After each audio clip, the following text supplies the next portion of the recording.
Good evening and welcome to the start of the week here on Midlands Today. And a gloomy start to it for Wolves manager Mick McCarthy, sacked with immediate effect this morning. He's paid the price for a poor run of form that ended in a 5-1 hammering yesterday by Black Country rivals West Bromwich Albion. Defeat not only means injured pride, it also increases the fear of relegation and a huge loss of income. Wolverhampton Wanderers is a business with a turnover of £60 million a year in the 2009-2010 season.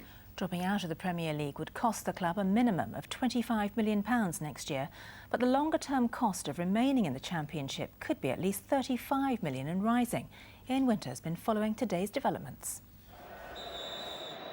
The final whistle of the match, the final curtain of Mick McCarthy's 5.5-year reign at Molineux. His departure was on the cards from the moment Peter Odemwingie rattled in his third and Albion's fifth goal.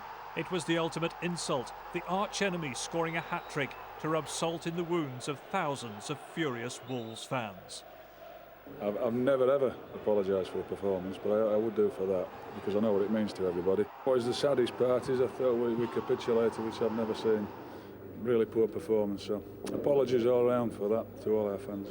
Bit of a sad day really, you know, for Wolves in general. He's done a good job.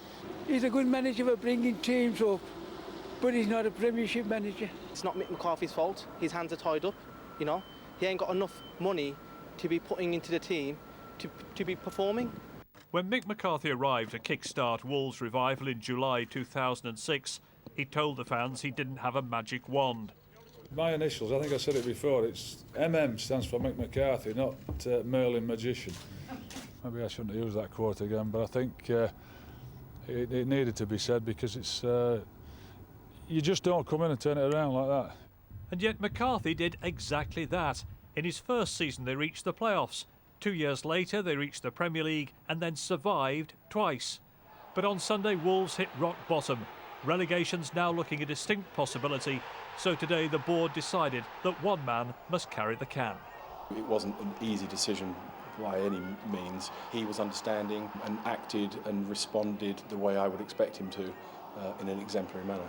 We've got 13 games remaining, that's just over a third of the season to go, and we've looked at the last 22 games where we've picked up 14 points and felt that there was enough time to try and retrieve the situation, and if we didn't do anything then we couldn't put a hand on our heart any longer and say that we were going to get out of the trouble that we're currently in.